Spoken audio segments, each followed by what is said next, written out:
Welcome to study win PSC. കഴിഞ്ഞ ദിവസം നടന്ന ദേവസ്വം ബോർഡ് LD ക്ലർക്ക് എക്സാമിൻ്റെ maths and mental ability questions ആണ് ഡിസ്കസ് ചെയ്യുന്നത്. ഫസ്റ്റ് ക്വസ്റ്റ്യൻ, ചുവടെ കൊടുത്തിരിക്കുന്നവയിൽ അഭാജ്യ സംഖ്യ ഏതാണ്? സൊല്യൂഷൻ: അഭാജ്യ സംഖ്യ എന്ന് വെച്ചാൽ തന്നിരിക്കുന്ന സംഖ്യയുടെ ഘടകങ്ങൾ ഒന്നും ആ സംഖ്യ മാത്രമാണെങ്കിൽ അതൊരു അഭാജ്യ സംഖ്യ ആയിരിക്കും. അതായത് ആ സംഖ്യേനെ ഒന്നുകൊണ്ടും ആ സംഖ്യ കൊണ്ട് മാത്രമേ ഹരിക്കാൻ പറ്റത്തുള്ളൂ, അതായിരിക്കും അഭാജ്യ സംഖ്യ. അപ്പോൾ ഇവിടെ തന്നിരിക്കുന്ന സംഖ്യകൾ 227, 221, 217, 237. അപ്പോൾ അഭാജ്യ സംഖ്യകളെ കണ്ടുപിടിക്കാൻ ഒരു ട്രിക്കുണ്ട്. അതായത് തന്നിരിക്കുന്ന സംഖ്യയുടെ തൊട്ടടുത്ത വലിയ പെർഫെക്റ്റ് സ്ക്വയർ ഏതാണെന്ന് നോക്കുക, അതിൻ്റെ സ്ക്വയർ റൂട്ട് എടുക്കുക. അതിൽ താഴെ വരുന്ന അഭാജ്യ സംഖ്യകൾ കൊണ്ട് ഈ തന്നിരിക്കുന്ന സംഖ്യകളെ ഡിവൈഡ് ചെയ്യാൻ പറ്റുന്നുണ്ടോ ഇല്ലയോ എന്ന് നോക്കുക. പറ്റുന്നുണ്ടെങ്കിൽ അതൊരു ഭാജ്യ സംഖ്യ ആയിരിക്കും, പറ്റുന്നില്ലെങ്കിൽ അതൊരു അഭാജ്യ സംഖ്യ ആയിരിക്കും. അപ്പോൾ ഇവിടെ നോക്കിക്കേ, ഇവിടെ തന്നിരിക്കുന്ന സംഖ്യകളിലെ ഏറ്റവും വലിയ സംഖ്യ ഏതാ? 237 ഈ 237 കഴിഞ്ഞുള്ള വലിയ പെർഫെക്റ്റ് സ്ക്വയർ ഏതാ? 256. അപ്പോൾ 256ൻ്റെ സ്ക്വയർ റൂട്ട് 16 വരുന്നത്. 16ൽ താഴെയുള്ള അഭാജ്യ സംഖ്യകളും കൊണ്ട് ഈ തന്നിരിക്കുന്ന സംഖ്യനെ ഡിവൈഡ് ചെയ്യാൻ പറ്റുന്നുണ്ടോ ഇല്ലയോ എന്ന് നോക്കിയാൽ മതി. 16ൽ താഴെയുള്ള അഭാജ്യ സംഖ്യകൾ ഏതൊക്കെയാണ്?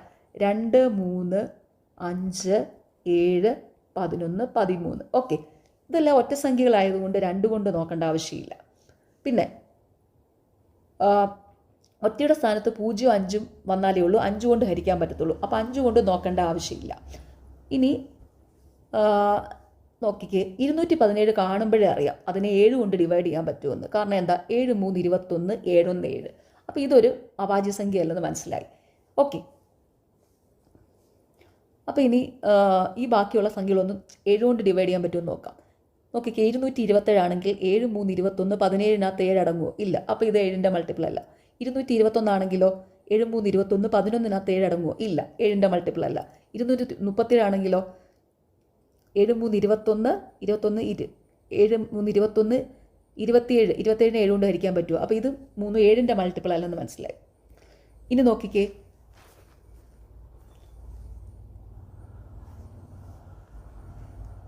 ഇനി 3, 11, 13 ഒരു സംഖ്യേനെ 3 കൊണ്ട് ഹരിക്കാൻ പറ്റുമോ എന്നറിയാനുള്ള ട്രിക്കാണ് തന്നിരിക്കുന്ന സംഖ്യയിലെ ഡിജിറ്റ്സ് ആഡ് ചെയ്യുക. അത് 3 3ൻ്റെ മൾട്ടിപ്പിളോ ആണെങ്കിൽ ആ സംഖ്യേനെ 3 കൊണ്ട് ഹരിക്കാൻ പറ്റും. ഇവിടെ നോക്കിക്കേ, 227, 2, 2, 4, 7, 11 3ൻ്റെ മൾട്ടിപ്പിൾ ആണോ? അല്ല. അപ്പോൾ അതിനെ 3 കൊണ്ട് ഹരിക്കാൻ പറ്റത്തില്ല. 221 ആണെങ്കിലോ 2, 2, 4, 1, 5 3ൻ്റെ മൾട്ടിപ്പിൾ ആണോ? അല്ല.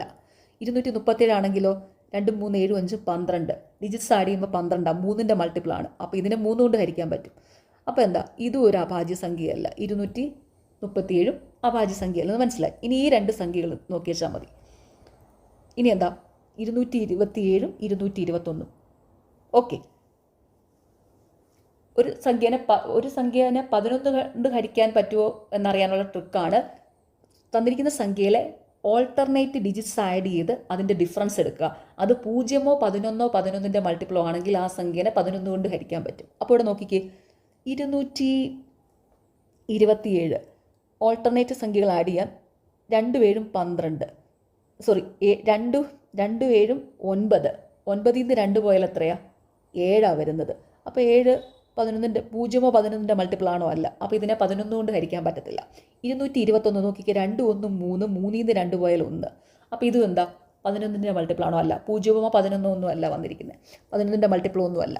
ഇനി 13 കൊണ്ട് മാത്രം നോക്കിച്ചാൽ മതി ഈ 2 സംഖ്യകളെ. 13 കൊണ്ട് നോക്കിക്കേ, 227 13 1 ഒരു പ്രാവശ്യം 13 1 13 13 9 22 97 13 കൊണ്ട് ഹരിക്കാൻ പറ്റുമോ? ഇല്ല. അപ്പോൾ എന്തായാലും 227 അഭാജ്യ സംഖ്യ എന്ന് മനസ്സിലായി. ഓപ്ഷന് 227. ഇനി 221നെ 13 വെറുതെ ഒന്ന് നിങ്ങൾക്ക് മനസ്സിലാകാൻ വേണ്ടി ഞാനൊന്ന് ചെക്ക് ചെയ്യുവാണേ. നോക്കിക്കേ, 13 ഒരു പ്രാവശ്യം 13 1 13 13 9 അല്ലേ 22, അപ്പോൾ 91 വരും. അപ്പോൾ 13 7 91. അപ്പോൾ എന്താ? 221 13ൻ്റെ മൾട്ടിപ്പിളാണ്. അപ്പോൾ ഇവിടുത്തെ അഭാജ്യ സംഖ്യ ഏതാ? 227. അപ്പോൾ ഞാൻ ഇത്രയും ഡീറ്റെയിൽ ആയിട്ട് പറഞ്ഞത് നിങ്ങൾക്ക് മനസ്സിലാകാൻ വേണ്ടി മാത്രമാണ്. ഇങ്ങനെയുള്ള കാര്യങ്ങളെല്ലാം മനസ്സിലുണ്ടെങ്കിൽ ഇത് നോക്കുമ്പോൾ തന്നെ മനസ്സിലാക്കാൻ പറ്റും. ഇങ്ങനെ ഒന്നും ചെയ്ത് നോക്കേണ്ട ഒരു ആവശ്യവും ഇല്ല. ഓക്കെ, അപ്പോൾ അത് മനസ്സിലാക്കി വെക്കുക.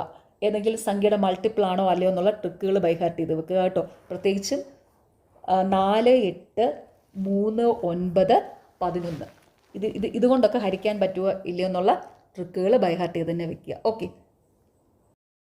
അടുത്ത ചോദ്യം 6/0 plus 6 plus 6/2 plus 6/3 plus etcetera plus 6/10 എന്നതിൻ്റെ 1ൻ്റെ സ്ഥാനത്തുള്ള സംഖ്യ ഏതാണ്?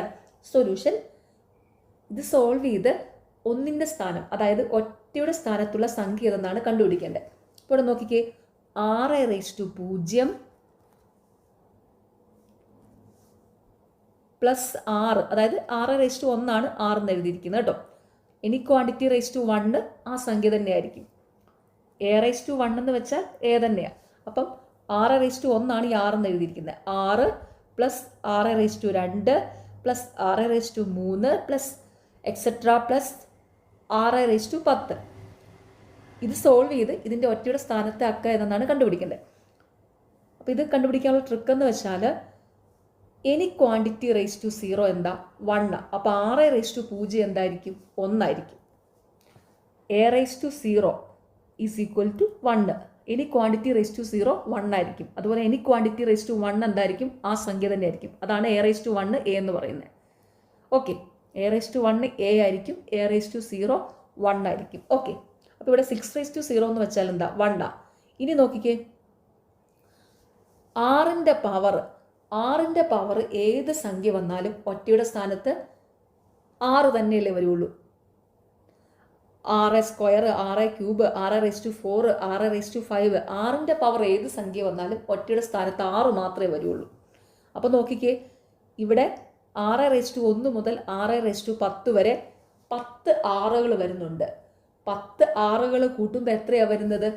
60. 10 6കൾ കൂട്ടുമ്പോൾ 60ആണ്. പിന്നെ എന്താ? ഈ 6/0 എന്ന് പറയുന്നത് എന്താ? 1. അപ്പം 1ഉം 60ഉം കൂടെ കൂട്ടുമ്പോൾ എത്രയാ? 61 വരും. അപ്പോൾ ഒറ്റയുടെ സ്ഥാനത്ത് എന്താ വരുന്നത്? 1 ആണ്. അപ്പോൾ ഇതിൻ്റെ ഒറ്റയുടെ സ്ഥാനത്ത് എന്തായിരിക്കും വരുന്നത്?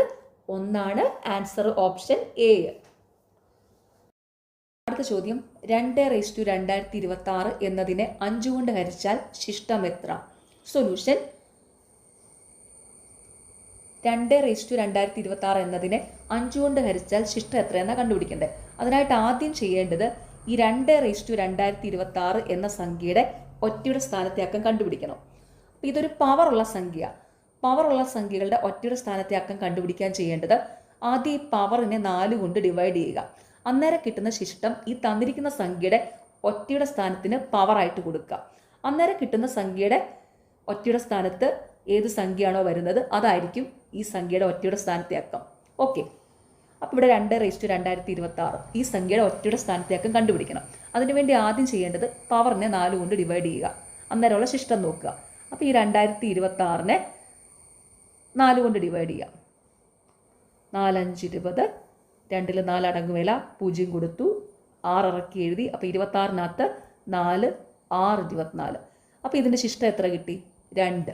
ഇനി ഈ 2 ഈ തന്നിരിക്കുന്ന സംഖ്യയുടെ ഒറ്റയുടെ സ്ഥാനത്തിന് പവറായിട്ട് കൊടുക്കണം. അപ്പോൾ ഇവിടെ 2 2 ഉള്ളൂ. അപ്പോൾ 2 ഇവിടുത്തെ ഒറ്റയുടെ സ്ഥാനത്തെ ആക്കാം. ഈ 2. അപ്പോൾ 2ൻ്റെ പവറായിട്ട് ഈ റിമൈൻഡർ ഈ ശിഷ്ടം 2 കൊടുക്കുക. 2ൻ്റെ പവർ അപ്പം എന്തായി? 2/2, അതായത് 2 സ്ക്വയർ എന്ന് വെച്ചാൽ എന്താ? 4. അപ്പം എന്താണ് ഒറ്റയുടെ സ്ഥാനത്ത് എന്താ കിട്ടിയത്? 4. അപ്പോൾ ഈ 2/2026 എന്ന സംഖ്യയുടെ ഒറ്റയുടെ സ്ഥാനത്തെ അക്കം 4.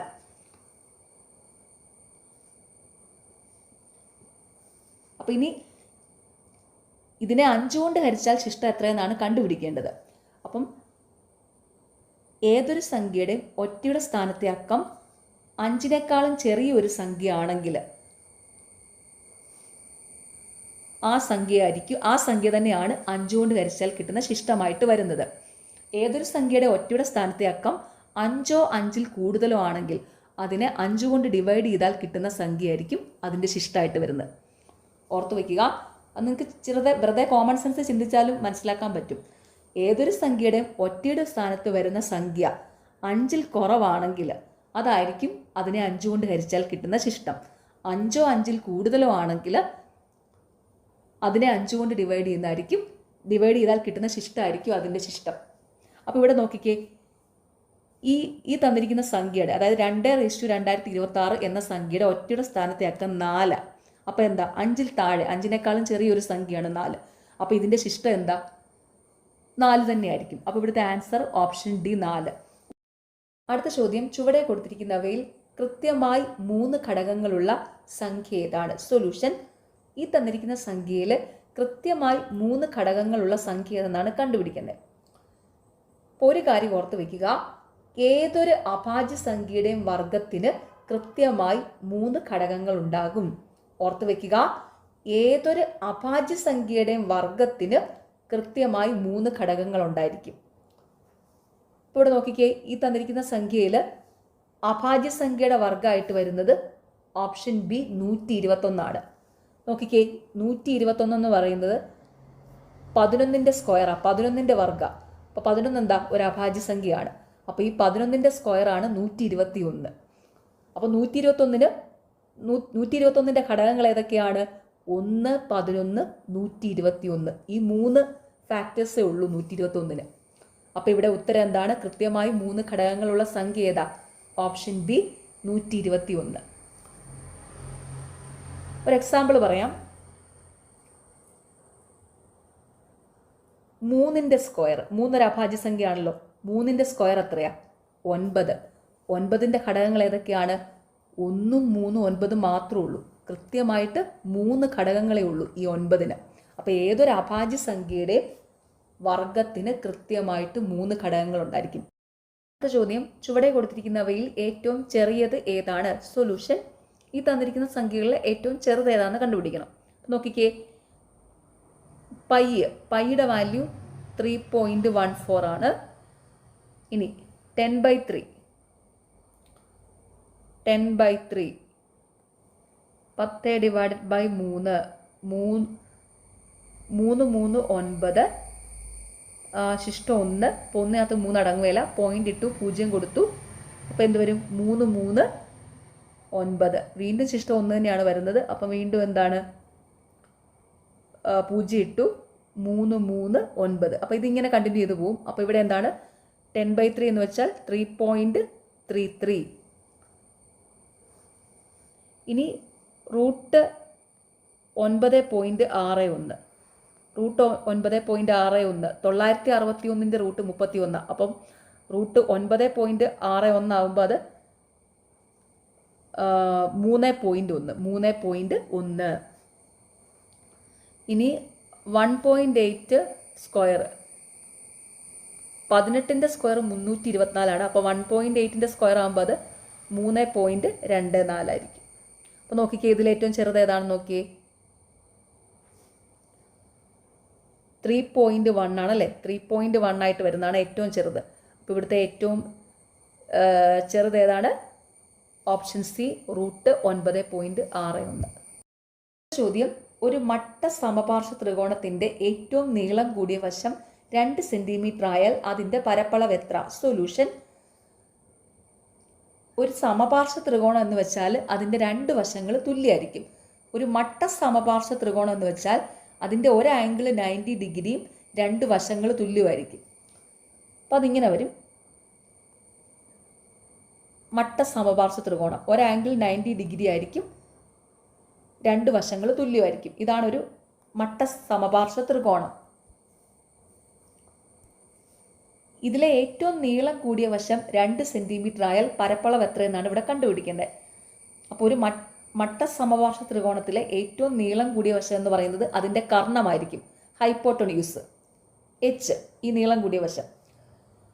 പരപ്പളവ് എന്ന് വെച്ചാൽ വിസ്തീർണ്ണമാണേ. അപ്പോൾ ഒരു മട്ട സമപാർശ്വ ത്രികോണത്തിലെ കർണം തന്നു കഴിഞ്ഞാൽ അതിൻ്റെ പരപ്പളവ്, അതായത് വിസ്തീർണം കണ്ടുപിടിക്കാനുള്ള formula area A is equal to h²/4 ആയിരിക്കും. അതായത് ഈ കർണം സ്ക്വയർ/4 ആയിരിക്കും. ഇവിടെ നോക്കിക്കേ, ഒരു മട്ട സമപാർശ്വ ത്രികോണത്തിൻ്റെ ഏറ്റവും നീളം കൂടിയ വശം 2 സെന്റിമീറ്റർ ആയാൽ അതിൻ്റെ പരപ്പളവ് എത്ര? അപ്പോൾ നീളം കൂടിയ വശം എന്ന് പറയുന്നത് എന്താ? അതിൻ്റെ കർണമായിരിക്കും. അപ്പോൾ ഇവിടെ എന്താണ്, കർണ എച്ച് എത്ര തന്നിരിക്കുന്നത്? നീളം കൂടിയ വശം 2 സെന്റിമീറ്റർ ആണ്. വാല്യൂ സബ്സ്റ്റിറ്റ്യൂട്ട് ചെയ്യുക. പരപ്പളവ് area A is equal to 2ൻ്റെ സ്ക്വയർ ഡിവൈഡഡ് ബൈ 4. 2ൻ്റെ സ്ക്വയർ എത്രയാണ്? 4. 4/4 1. അപ്പോൾ 1 ചതുരശ്ര സെൻറ്റിമീറ്ററാണ് പരപ്പളവ്. Option B. ചോദ്യം 2026 മെയ് 1 വെള്ളിയാഴ്ചയായാൽ അതേ മാസം 31 ഏത് ദിവസമായിരിക്കും? സൊല്യൂഷൻ: 2026 മെയ് 1 വെള്ളിയാഴ്ചയായാൽ അതേ മാസം 31 ഏത് ദിവസമായിരിക്കും? അതായത് മെയ് 31 ഏത് ദിവസമായിരിക്കും?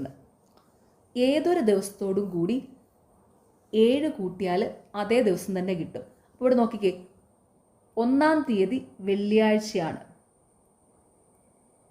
അപ്പോൾ ഈ 1-ാം തീയതിയോട് കൂടി 7 കൂട്ടുമ്പോൾ എന്ത് വരും?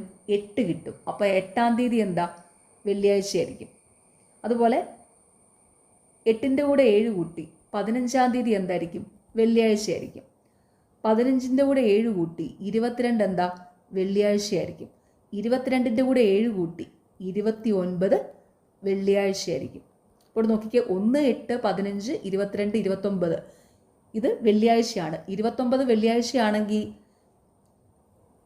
31 എന്ത് വരും? 30 ശനി വരും, 31 ഞായർ വരും. ഇവിടെ നോക്കിക്കേ, മെയ് 31 എന്താണ്? ഞായറാഴ്ചയാണ്. ഞായറാഴ്ച.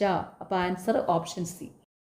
ചോദ്യം: ഒരു സമചതുര കട്ടയുടെ അതായത് ക്യൂബിന്റെ വികർണം √3 സെൻറ്റിമീറ്റർ ആണെങ്കിൽ അതിൻ്റെ ഉപരിതല പരപ്പളവ് എത്ര? സൊല്യൂഷൻ: പരപ്പളവ് എന്ന് വെച്ചാൽ വിസ്തീർണം. അപ്പോൾ ക്യൂബിന്റെ ഉപരിതല വിസ്തീർണം എത്രയെന്നാണ് ഇവിടെ കണ്ടുപിടിക്കേണ്ടത്. ക്യൂബിന്റെ ഉപരിതല വിസ്തീർണം കണ്ടുപിടിക്കാനുള്ള ഫോർമുലയാണ് 6a². ക്യൂബിന്റെ ഉപരിതല വിസ്തീർണം കണ്ടുപിടിക്കാനുള്ള ഫോർമുല 6a² ആണ്. എ ക്യൂബിന്റെ വശത്തിന്റെ നീളമാണ്. അപ്പോൾ ഇവിടെ എ കണ്ടുപിടിക്കണേ. വികർണമാണ് തന്നിരിക്കുന്നത്. അതായത് ക്യൂബിന്റെ ഡയഗണൽ വികർണം √3 സെൻറ്റിമീറ്റർ എന്ന് തന്നിട്ടുണ്ട്.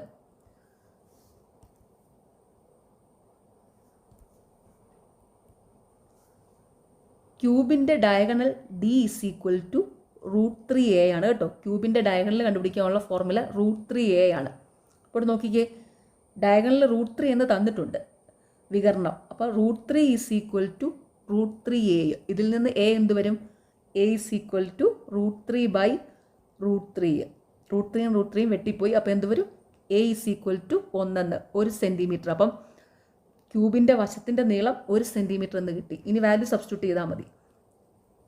ക്യൂബിൻ്റെ ഉപരിതല വിസ്തീർണം 6a². 6a². അപ്പോൾ എന്ത് വരും? a 1 അല്ലേ കിട്ടിയത്. അപ്പോൾ 6 × 1ൻ്റെ സ്ക്വയർ. 1ൻ്റെ സ്ക്വയർ 1 തന്നെയാണ്. അപ്പോൾ 6 × 1 6. 6 ചതുരശ്ര യൂണിറ്റാണ് ആൻസർ. Option D. ചോദ്യം: ഒരു സമാന്തര ശ്രേണിയുടെ 5-ാം പദം 10ഉം 10-ാം പദം 45ഉമായാൽ 15-ാം പദം എത്ര? സൊല്യൂഷൻ: അപ്പോൾ ഇവിടെ ഒരു സമാന്തര ശ്രേണിയുടെ 5-ാം പദം തന്നിട്ടുണ്ട് 10 എന്ന്. അതായത് A5 10. 10-ാം പദം 45. അതായത് A10 എന്നുള്ളത് 45 ആയാൽ 15-ാം പദം എത്ര എന്നാണ് കണ്ടുപിടിക്കേണ്ടത്. അതായത് A15. അപ്പോൾ ഇത് സാധാരണ രീതിയിൽ ചെയ്യുവാണെങ്കിൽ എന്താ?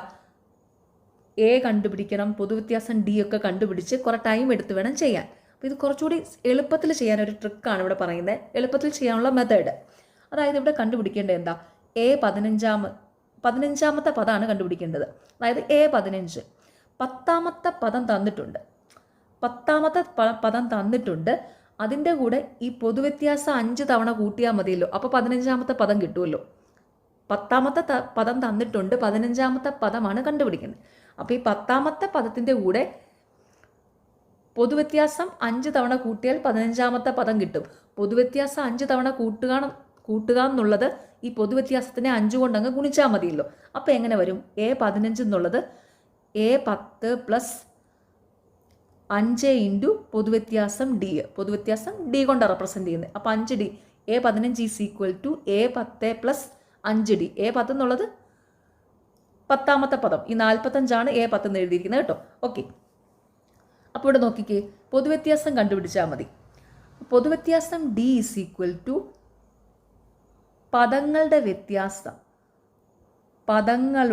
വ്യത്യാസം ഡിവൈഡഡ് ബൈ സ്ഥാനങ്ങളുടെ വ്യത്യാസം.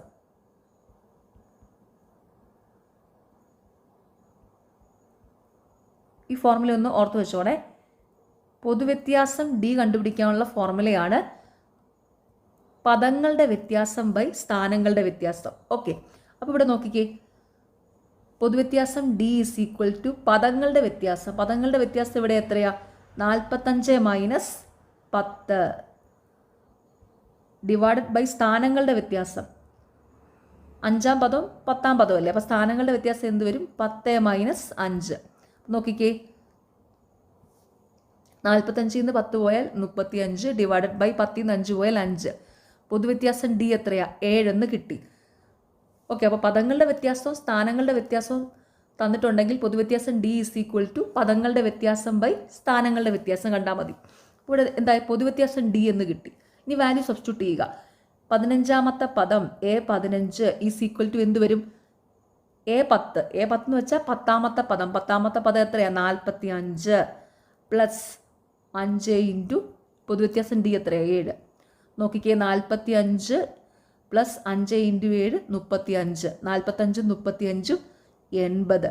15-ാമത്തെ പദം 80 ആൻസർ ഓപ്ഷൻ ബി. ക്വസ്റ്റ്യൻ: കള്ളത്തരങ്ങൾ കാണിക്കുന്ന ഒരു വ്യാപാരി തൻ്റെ സാധനങ്ങൾ വാങ്ങിയ വിലയ്ക്ക് തന്നെ വിൽക്കുന്നു എന്ന് അവകാശപ്പെടുന്നു. എന്നാൽ അയാൾ 1 കിലോഗ്രാമിന് പകരം 960 ഗ്രാം തൂക്കക്കട്ട മാത്രമാണ് ഉപയോഗിക്കുന്നത്. അയാളുടെ ലാഭശതമാനം എത്ര? സൊല്യൂഷൻ: ഇവിടെ കള്ളത്തരങ്ങൾ കാണിക്കുന്ന ഒരു വ്യാപാരി 1 കിലോഗ്രാമിന് പകരം 960 ഗ്രാം തൂക്കക്കട്ടയാണ് ഉപയോഗിക്കുന്നത്. അങ്ങനെയാണെങ്കിൽ അയാളുടെ ലാഭശതമാനം എത്രയെന്നാണ് കണ്ടുപിടിക്കേണ്ടത്. അപ്പോൾ 1 കിലോഗ്രാം എന്ന് വെച്ചാൽ 1000 ഗ്രാം. 1000 ഗ്രാമിന് പകരം ഇയാൾ 960 ഗ്രാം തൂക്കക്കട്ടയാണ് ഉപയോഗിക്കുന്നത്. ലാഭശതമാനം കണ്ടുപിടിക്കണം. ലാഭശതമാനം കണ്ടുപിടിക്കാൻ ചെയ്യേണ്ടത് വലിയ വാല്യൂവിൽ നിന്ന് ചെറിയ വാല്യൂ കുറച്ചിട്ട് ചെറിയ വാല്യൂ കൊണ്ട് ഡിവൈഡ് ചെയ്ത് അതിനെ 100 കൊണ്ട് ഗുണിക്കുകയാണ് ചെയ്യുന്നത്. ലാഭശതമാനം കണ്ടുപിടിക്കാൻ എന്താ ചെയ്യുന്നത്? വലിയ സംഖ്യയിൽ നിന്ന് ചെറിയ സംഖ്യ കുറയ്ക്കും, ചെറിയ സംഖ്യ കൊണ്ട് ഡിവൈഡ് ചെയ്ത് 100 കൊണ്ട് ഗുണിക്കും. ഇനി നഷ്ടശതമാനം ആണെങ്കിലോ, വലിയ സംഖ്യയിൽ നിന്ന് ചെറിയ സംഖ്യ കുറച്ചിട്ട് വലിയ സംഖ്യ കൊണ്ട് ഹരിച്ച് 100 കൊണ്ട് ഗുണിക്കും. അപ്പോൾ ഇവിടെ എന്താ കണ്ടുപിടിക്കേണ്ടത്? ലാഭശതമാനമാണ്. Profit percentage is equal to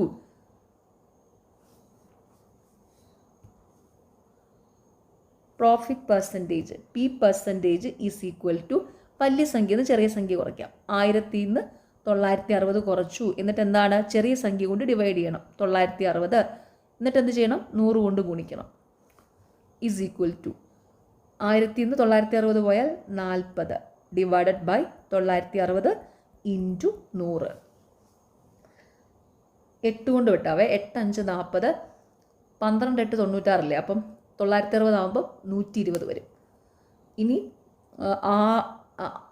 20 കൊണ്ട് വിട്ടാം. 26 120, 25 100. അപ്പം നോക്കിക്കുക, 5 5 25, 25/6%.